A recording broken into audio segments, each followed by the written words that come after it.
Okay, good morning, everybody. My name is Samantha Mirabal with Melco's application team, and we're doing our Design Shop Talk today to answer whatever questions you might have on Design Shop or pretty much whatever you guys want to talk about. I'm usually game for it.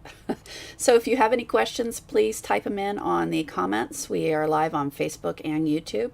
I keep a second monitor over to my side here, so if you see me looking, that's what I'm scanning to see if there's any questions that have come in on either platform. So let me know.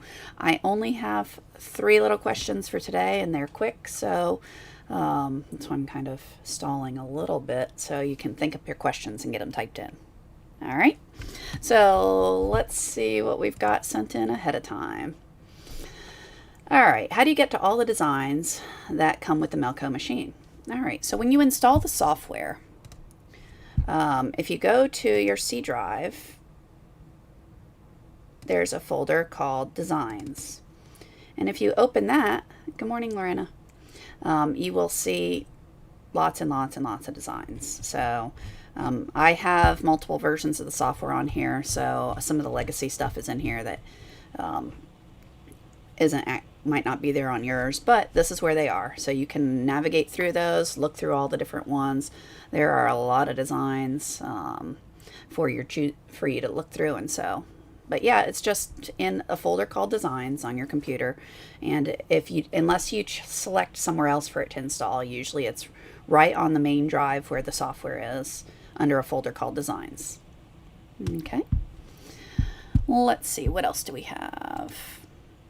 Wrong program. Let's go to this one. All right. How do I get a full surface created, and how do I reduce the stitches when there are too many with the full surface? Okay, so when you say full surface, I assume you're meaning how do I create a fill stitch? Okay, so to do that, your fill stitch is this guy right here. So you can see it says select complex fill. So your complex fill is that just where it's going back and forth filling all the stitches. Okay, so how it works is you would select your complex fill. If you hold this button down, by the way, there are multiple options. So you've got the traditional input mode, and then there's also a unifill input mode. I'll show you both just so you know them. They're basically the same. The unifill adds an additional step. Now there are pre-recorded videos that Nate did that you can find, and I'll see if we can find a link to them. Otherwise, I can probably show you where they are using your question mark here. All right, so let's start here. Traditional input mode. So when you select that, you can draw whatever shape you want. Remember, left clicks are triangles or straight points. Right clicks are curves. So left click, left, whatever you want to draw. Okay, so you can draw whatever shape you want. When you're done, you don't have to click back at the start. Okay, whenever you get to a point where a straight line from this point to that point is all you need, then you would hit enter and it closes your shape for you. Now, if with any of these digitizing tools, if you're ever confused as to what it wants next, look down here. See, it's got good morning, Keith. It says input hole or hit enter to input an entry point. Another thing you have, if you look at my cursor on the screen, you'll see that it's an arrow with like a little floating shape off to the bottom right. That's your visual cue of what it's looking for. So that's the whole input hole icon. It's the same as this guy right here. So insert hole into selected object. That's what's floating there. So that's kind of your visual cue as to what it wants. So if you have no holes, you'd hit enter. If you want to add a hole, you would draw whatever that hole is going to be. Okay, and you can keep drawing holes as many as you want. If you don't want any, just hit enter and you bypass it. So again, down at the bottom, you'll see it says input entry point, but your cursor again is giving you those visual cues as to what it wants. You've got your triangle with your circle and your X. Over here, you'll see it's the circle and the X is insert entry and exit points. So that's what it wants. Where do you want this to start? So let's say I'm going to start here, end here. Okay, so first click is your start, second click is your end. Left click and drag gives you your stitch direction. Okay, so let's make it a color where we can actually see it. Now we have a flat fill. So if you want to modify this, again, you can, anytime you want to modify a shape, you select it. Let's say I want to delete the hole. So click on the shape, click on the hole. You'll see a box around the hole. I can hit delete. If I want to modify or add points, I can just click on the wireframe and add them.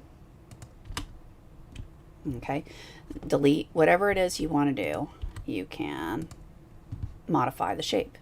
Okay, so the other part of the question was, when you create a fill, how do you reduce the stitch count? All right, you can see apparently, oh, this is huge. I drew a 11, roughly 10.5 inch to 7.5 inch shape, and there's nearly 48,000 stitches. Okay, that's just what it takes to fill this. Now, different things you can play with is your density. The higher the number, the fewer the stitches. The lower the number, the more stitches it's going to add. It's going to put those lines of stitching closer and closer together. Okay, so if I'm going to exaggerate this just so you can see. Let's say I change this to 10. Okay, you'll notice instead of 48,000, I now have 24,000. So I cut it in half.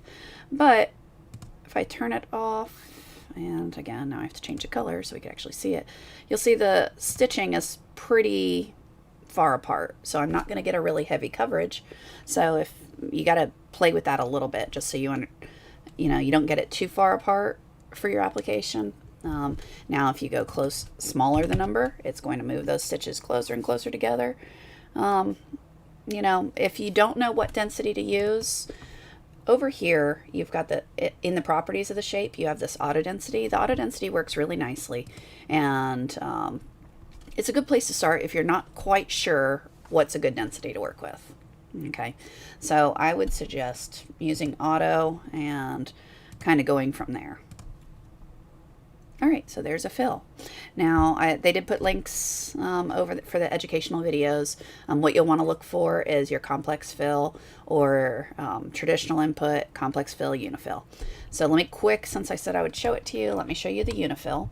So the unifill, you got to hold this icon down, and it's the third one right here. So it's the same general steps, but it adds a step. Okay, so you add one more. So step one, if I generalize it, is going to be trace your shape. So you're going to draw whatever shape you want. Okay. Once you draw your shape, you insert holes. If you have no holes to insert, you hit enter. Now here's the added step. Now you'll see the little visual cue you have is that line with triangles on the end and a tiny little pair of scissors cutting the line. That's this guy right here, which is insert splice.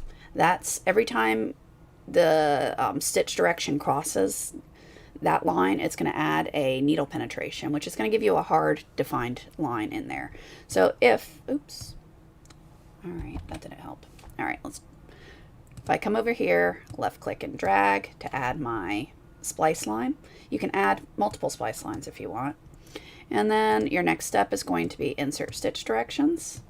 So each different fill area can have a different stitch direction if you so want it to. There.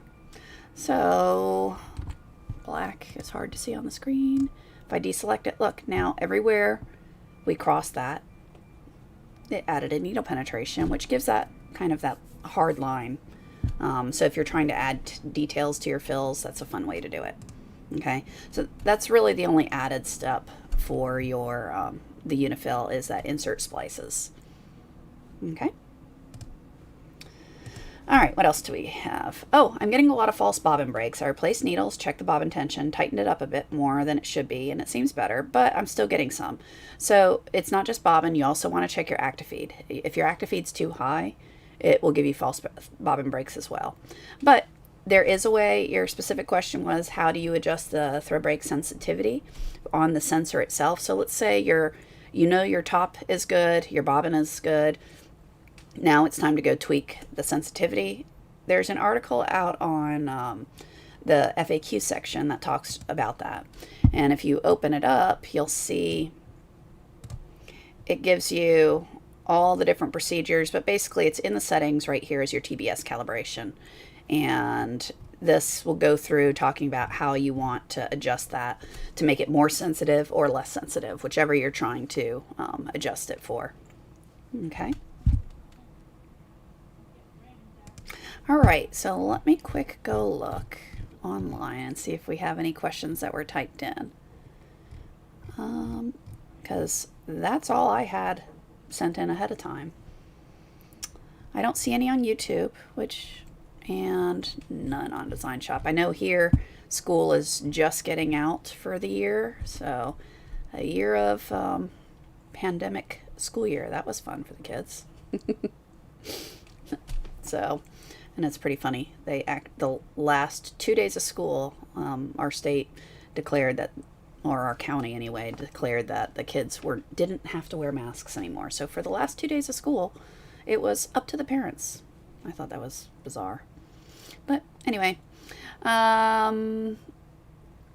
don't see any other questions typed in. Let me scan one more time. And if not, I do have a conflict next week, so I'm not going to be able to do next week's Q&A session like this. We're still working out whether one of the other fellows are going to be able to do it, or if we're just going to cancel and postpone to the week after that. But we'll hopefully get something posted to let you guys know whether it's going to be on with one of the other fellas, or if it's going to just be postponed until the week after next. Oh, YouTube has a quick question, so I'll wait and give you some time to get that typed in, because it says quick question. So I'll hold on a second, see if there's anything else. Well, welcome, Danielle. All right. I'm holding on, waiting. So I'm waiting for a question to be typed in. They said they have one, so I don't think I have anything else exciting. What causes thread breaks on trims? So I think there's a possible article on troubleshooting thread breaks, but thread breaks on trims. One, what machine do you have? Is it, what trimmer? Do you have the XT, the XTS, the EMT16, which has the integrated knife on the hook, or do you have the new X? So that would be a question that would help me give you at least direction. Bravo, do you know which trimmer? Because there's the same different trimmers on the Bravo.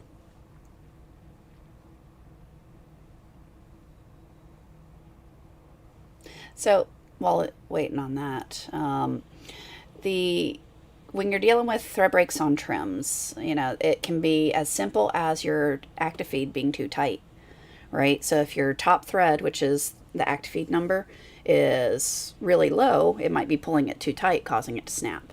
If you have some of the other things, cleaning out the trimmers is always really good, cleaning and oiling them, because if their timing is off a little bit, it might miss trim, causing it to slingshot out when you start your next stitch. So when you're dealing with those sorts of slingshot issues, what you'd want to do is start by cleaning the bobbin area really well and getting it oiled. Check your active feed settings to make sure they're appropriate. Your presser foot plays a role in that, because if your material's flagging, it can cause issues there. So make sure your presser foot is adjusted appropriately for the material you're working on. It's all right. You have the newer version, so you either have the S95, which is the integrated knife on the hook, or the X, which it's basically built into the needle plate.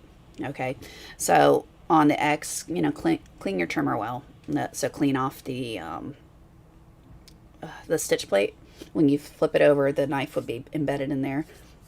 So clean it and oil it. Exercise it a little bit to sharpen up the knife. That's all in the maintenance settings. On the S95, inspect your trimmer. Make sure it's not, and the hook around there. Make sure you don't have any burrs. Make sure the trimmer itself isn't bent. Austria, welcome. So make sure your trimmer's not bent, because that would play an issue, a role there. A question I cannot find an answer. I get the pop-up. A match for color 1 was not found. You must select a color for it to be used. So that is an OS thing. So in your OS, you would want to go to Tools, Settings, and then it's the second tab in there. I don't have OS on this computer because it's not hooked to a machine at the moment. But the second tab, there's a button that is auto select colors at load or something like that. And you would want to uncheck that box because it's going to try to load it. And if you don't have the color set, both in your thread tree and your match and in your design itself, it's going to pop up asking you, hey, what color do you want to use? So you want to go turn that setting off if you're not using it. With DesignShop 11, is there a way to separate a border from the letters on a monogram? I went to the tree to do that and there's no way. Will they correct this? So to separate it, you'd have to break it out of the, do you have which font you're using so I can show you? Let's see. All right. So let's say I've got, actually, I'm not quite sure what you're looking at. Are you talking about the, let me go find one. Monogram. Let's say you have that guy. Okay. So this thing here, if I change the colors, it's easier to see. So you'll see I've got 3 little X's and then another X here. That X right there is for the borders. So if I select on that, I can change its color. And now I can have my monogram itself different from here. So each one of these is for the letter, and then the 4th one is going to be for the border. Okay, so that would let you change it. Let's see if there's some others. Monogram. Stop it. 3-color filigree. Let's see if that one does it. Although that's only supposed to be for 1 letter. Yeah, I know. See? And this one has the same thing where you can change the colors of it. So, trying to see if there's any others other than that first one I did that I can show you. Fancy monogram. Okay, so let's say we're going to do that plus the number 3. Okay.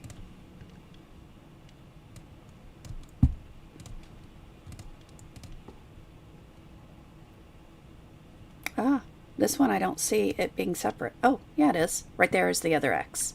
So if I choose that, I can make the border a separate color from the letter itself. Okay. So yeah, on all of those, you can change it. Did that help you some? Hopefully it did.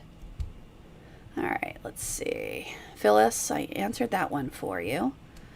And again, that's in the OS. It's tool setting, the 2nd tab. Look for something. Okay. All right. Any other questions before we call it a day?